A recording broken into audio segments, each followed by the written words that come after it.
I think people first have to recognize the level he's been at, which is last year he was statistically one of the very best quarterbacks in the league. Yeah. Now, he was not in the MVP discussion ever because the team, was kind of came on at the end of the year. You're right. The team didn't have the team wasn't blowing people away like Joe Burrow's was to get him in the conversation.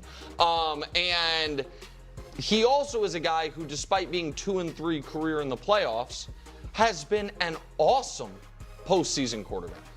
A 106 rating, 12 touchdowns, 3 picks, 270 yards, passing yards per game, basically. There's been one playoff game ever he didn't play really well in, and that was against the Chiefs in Arrowhead when they were the defending champions. So I say all that to say this, Coach. I think another level is, can they win 12 or 13 games? Can they be legitimate Super Bowl contenders? And my answer to that question is yes. I love the weapons. I think that the defense is a little undermanned, but that is offset a bit by having a defensive-minded head coach. I think that they can potentially deal with the loss of Liam Cohen better than most teams would deal with the loss of their coordinator because Baker's a veteran quarterback and they have the veteran receivers. And so, yeah, I think he could get to another level where he has the best offense in his conference this year. I think that's on the board. Yeah, here's what I like about Baker. Obviously, the 41 touchdowns, so that's 13 more than his highest, which was the year before when he had the 28 touchdowns. Cleveland would kill to have that kind of production. And then now the interceptions are problematic. He had 16 picks, right, on the year. Not great, not the highest he's had, but still not where you want it to be. Now, I guess if you want to get the 41 touchdowns, you're going to have to. I was going to say, do you take 41 and 16 over 28 and 8? Look, when you're getting into that close to 20 picks, when you're getting in the 50. But if it's a plus, 2.5 to 1 ratio, isn't that fine? 2.5, you know what I mean? Like touchdown interception ratio, whether that's 30 to 12 I or. mean, I'd have to go back and look at that, when those touchdowns came versus when the picks came in terms of the impact of the game. What I also like is his production running the ball. Like him actually as a scrambler is significantly better than it's been. I think it's like 3 or 4 yards better. His sack percentage is about 6.5%. That's pretty good too. But the thing that's aided him more than Tom Brady late in his Tampa is their ability to run the ball. So they were fourth running the ball and they were fourth stopping the run. Remember all the times we talked about Tom in his last year where they couldn't run the ball at all? I mean, it was terrible. So hopefully they'll stay. If they stay with this, it's a little bit Dak Prescott-esque where a good running game makes Baker 8,000 times more effective than if they're going to just lay it all on him and say, go win the game throwing it. Yeah, I mean, I think there's a few things to really point out here. It is a really interesting conversation. I don't think there's another level for Baker to reach. I mean, I think he's at the level that he's at, which is a really, really good quarterback who can, who can win a lot of games and can do what your offense needs you to do. If you remember, especially with Tom Brady in that final year, they could not run the ball at all. That's why Tom Brady in his final game in the playoffs had to throw the ball like 60 times or something outrageous like that. But I don't think we should downplay, like what Nick said about they have veteran wide receivers and a veteran quarterback with Baker, so they're better situated to deal with the change of a coordinator. Like, that's not how it works. That has nothing to do with that. Like, it's you need a good play caller. Like, you need someone who can coordinate the offense. I don't care how experienced you are. Like, it's just those things matter. And what Liam Cohen did a beautiful job of doing with Baker Mayfield was getting him a lot of layups and a lot of easy plays. You guys know I talk about this a lot, especially with regards to what Andy is able to offer Patrick Mahomes. And so, Baker Mayfield in 2024 passes behind the line of scrimmage, 783 yards, right? It's not a surprise that the top 4 quarterbacks there that were able to get there all had great offensive coaches, right? Like it's a real thing. and just a lot of success there. Same thing with screen passes. So he had 783, but in 2023, for instance, and then I'll go to screen passes. He had 428. Big difference. And then same thing. 695 yards and 5 touchdowns, 1 interception on screen passes. But in 23, he was down to 297 and only 2 touchdowns. So it's a big difference. Okay, Baker Mayfield also versus the blitz. I mean, like, he ate 1,500 yards, 17 touchdowns, and only 4 interceptions. But again, compare that to 2023, and it was a largely different story. Still not too bad, but, 1,078 yards and 8 touchdowns. You can't downplay what a great offensive coach has to offer you and the answers and solutions that he gives you. And to me, one of the best ways to look at that statistically is, without obviously looking at film, because we can't do that right now, is looking at some easy layup and passes, which are going to be more, traditionally like a behind the line of scrimmage, screen passes, as well as what type of solutions do they give you, a coach that is, when dealing with pressure and blitzes. Sometimes, of course, it's going to be on the quarterback, right? It's always this kind of balance, but when you especially see kind of quarterbacks kind of, ebb and flow with their success with things like against the blitz and whatnot, a lot of time it's you can look to see, like, is the coordinator, is he giving you the solutions to the problem when you're being blitzed? Is he giving you, these easy options to spit the ball out?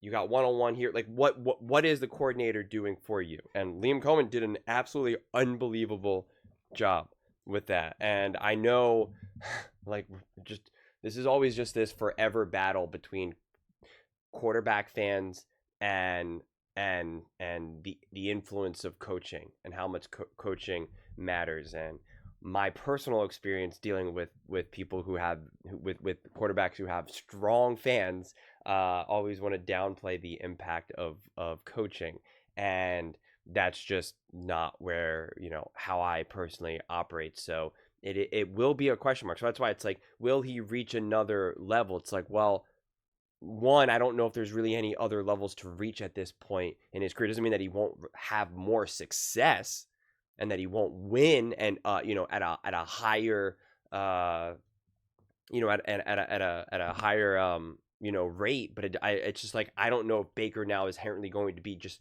a even better quarterback fundamentally, because I just don't know how much more room there is to grow. I don't expect Josh Allen to be a better quarterback or Patrick Mahomes. Like, I just don't.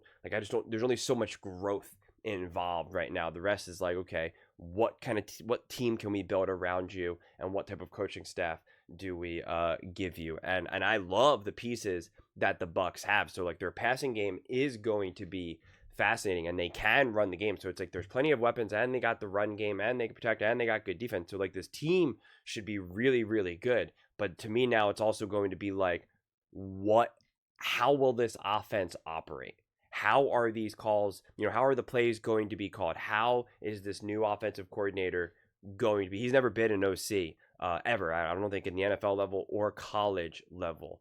And so, it's just, but he's a really smart guy too, though. Like Yale and Duke grad, I think Duke grad. So obviously really, really smart. Also played football as well. I think only college, I forget at this point now. I don't know if he made it to the NFL. But yeah. So to me, like, that's what it really gets boiled down to, is coaching right now. That to me will dictate the level of, what the level that Baker Mayfield can reach, and the Bucs then therefore as a whole. That really matters to me. And Liam Cohen just did an absolutely amazing job. When you can see that Baker Mayfield was when you get your quarterback at the top of the NFL in touchdowns and passing yards with screen passes and behind the line of scrimmage yards, like you are making things easier for your quarterback. And when they're doing really well against the blitz as well, like you are giving your quarterback solutions to the problem at hand. And yeah, like I said, those things matter. And outside of being able to actually like really break down some of the things, the film, like kind of like Mangini was talking about, where he was like, well, we got to see like when those interceptions were happening. That's why it's like you can't just go by this generic like touchdown to interception ratio, right? Because it's just like if you're throwing interceptions, like a lot of it is like, well, how good is your defense when you're throwing these if you're throwing a lot of interceptions, and can your defense kind of withstand it, or do you not want to give them extra possessions, or what are the scores of these games, when is this happening, like what's the story here? But I mean, yeah, it does feel like they're gonna want to just let it loose. That's why they have all these, they got these weapons. They didn't want to change anything in that regard. They wanted to just add to the passing attack even more. So it just feels like this will still be very much a pass forward offense. Yeah, I'm fascinated to see how this offense is going to run, because I don't think we really have any type of sense of what the how things can change from Liam Cohen to this year, because again, things were fundamentally different in 23 compared to 24. I mean, I highlighted that to just put this in context a little bit more further of just how different coordinators try to do different things. In 2023, he had 54 pass attempts that were screen passes. Okay. In 2024, it was nearly double that. It was in the 90s. So that's what I'm trying to emphasize here. And it's not a matter of just, oh, well, they, some injuries and this or that. Like that sounds good, but that's not really what it's based off. It's why someone like Patrick Mahomes, whether he had Tyreek Hill in his prime or not, it's just like, it's still very similar. It becomes like an offensive philosophy, right? Yeah, he had 94 attempts. So that's what I'm trying to say, is that like you have to see kind of what the philosophy is, and again, what the play calling is going to be.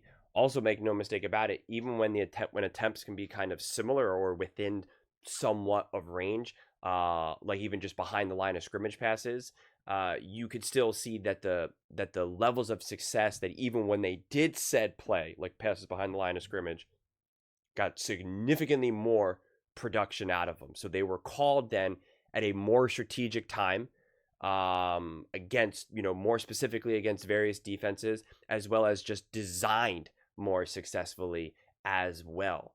It's not like these are just like generic go balls where you're just like run as far as you can and let's just see what happens. Like, there's a lot more thought that goes into it, and creativity that goes into it, quite frankly. And timing, right? So much about it is timing. And like I said, I think Liam Cohen just did an amazing and incredible job at that. And so it's not a surprise. It's what also kind of impresses me about someone like a Sean McVay, actually, because you guys know I praise Andy Reid all the time. I think he's the best coach of all time. But Andy Reid relies on so many of those concepts, but a Sean McVay doesn't at all. And in a way, Ben Johnson relies a lot on that. Maybe not as anywhere close to as Andy Reid, but he definitely is always getting Jared Goff, a lot of these easy layups as well. And I think that's, again, that's totally fair, and I appreciate that. But it's someone like how Sean McVay approaches it, and same way, similarly to a degree, Kevin O'Connell. I find it fascinating as to how you can help your quarterback without traditional layups in like a traditional sense, or at least the way how I use them and try to highlight them, again, at least statistically, because it's just, to me, since we're always floating around statistics and we're showing things like things like this,